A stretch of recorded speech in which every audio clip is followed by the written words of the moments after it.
Hello दोस्तों, बात करते हैं एक डेरिवेशन के लिए, एक व्यंजक व्युत्पन्न करने के लिए। सिचुएशन हमारे सामने क्या है कि हमारे पास में एक समांतर प्लेट संधारित्र है। उसकी इस वाली प्लेट पर हमने आवेश धनात्मक मान लिया और दूसरी वाली प्लेट पर आवेश हमने ऋणात्मक मान लिया और दूसरी प्लेट को हमने भूसंपर्कित कर दिया। अब सवाल हमारे सामने यह है कि प्लेटों के बीच में अगर हम ये एक पट्टी रख दें टी मोटाई की, जिसका परावैद्युतांक एप्सिलॉन आर या के है, तो धारिता पर क्या प्रभाव पड़ेगा। जब प्लेटों के बीच में पट्टी नहीं थी, मतलब पूरी तरह से निर्वात था, तो हम धारिता C बराबर ए एप्सिलॉन नॉट अपॉन में डी लिख रहे थे। ठीक है, टी मोटाई की अगर पट्टी रख देते हैं तो धारिता पर क्या प्रभाव आएगा, उस चीज़ को समझने की कोशिश करते हैं।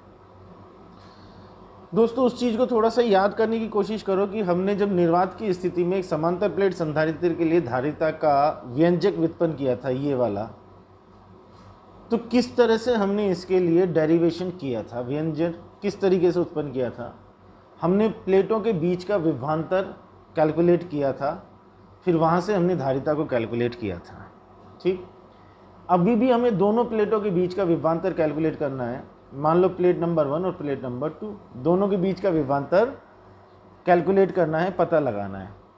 अब इस सिचुएशन में डिफरेंस क्या आ जाता है, उसको थोड़ा सा ध्यान से समझना।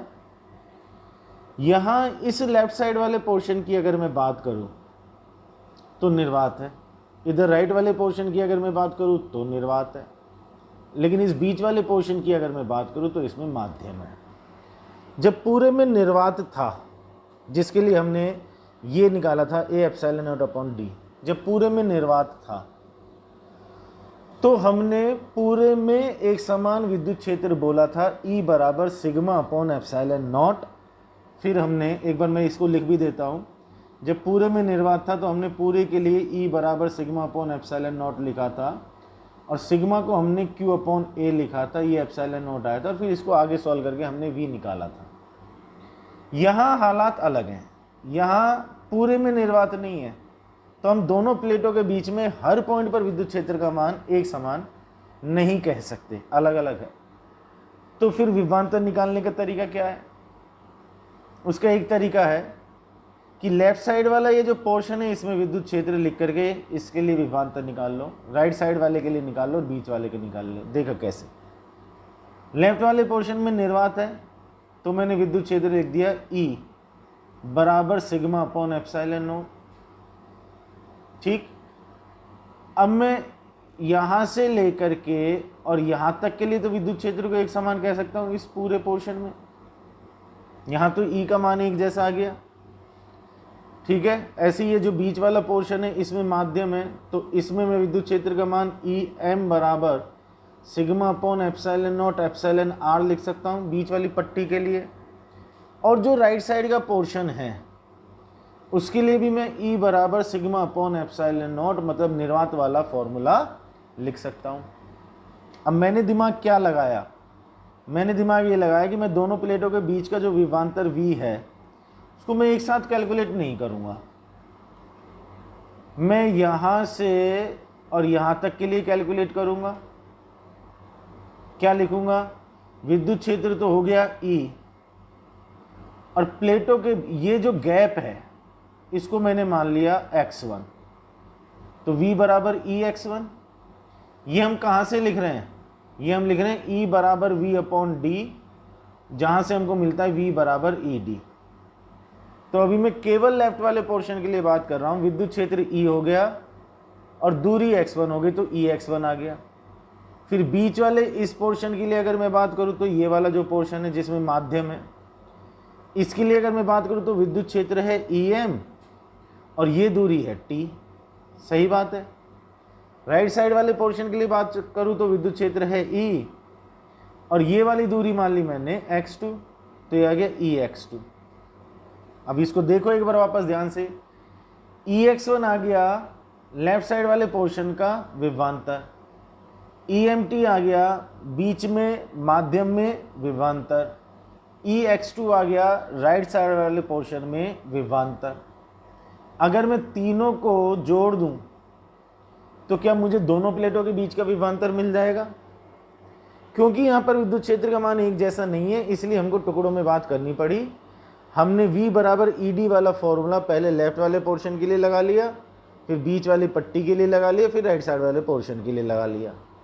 अब इसको केवल सॉल्व करना है, तो V बराबर E की जगह sigma upon epsilon not x1, EM की जगह हो गया sigma upon epsilon naught epsilon r t, plus में E की जगह आ गया sigma upon epsilon not x2।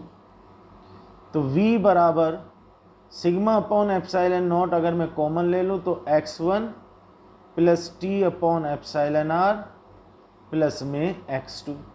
ठीक है, V बराबर, इसको थोड़ा सा और बढ़िया तरीके से लिखा, sigma upon epsilon not bracket में T upon epsilon r plus, अब ध्यान से देखना, ये जो x1 प्लस x2 है, इस फिगर से अगर मैं देखूं तो x1 ये रहा, x2 ये रहा। तो अगर ध्यान से देखें तो क्या x1 प्लस x2 बराबर d माइनस टी है। अब उल्टा देखो, ये पूरा d है, उसमें से बीच वाला अगर ये t माइनस कर दूं तो क्या x1 प्लस x2 आया। तो मैंने x1 प्लस x2 की जगह d माइनस टी लिख दिया। ठीक, तो V बराबर सिग्मा की जगह q अपॉन a, साथ में epsilon not T upon epsilon r plus में d माइनस टी। ठीक है, अब इसमें V को उठा करके मैं राइट हैंड साइड में नीचे ले जाऊं, और ये जो पूरी कहानी लिखी हुई है इसको मैं दूसरे साइड में ले जाऊं, तो नीचे वाला ऊपर और ऊपर वाला नीचे। तो ध्यान से देखना, क्या Q अपॉन V बराबर A epsilon not upon D minus T plus T upon epsilon r, ये हमारा C है। कहाँ से? Q बराबर CV से C बराबर Q अपॉन V। तो C कितना मिल गया? A epsilon not upon D minus T plus T upon epsilon r।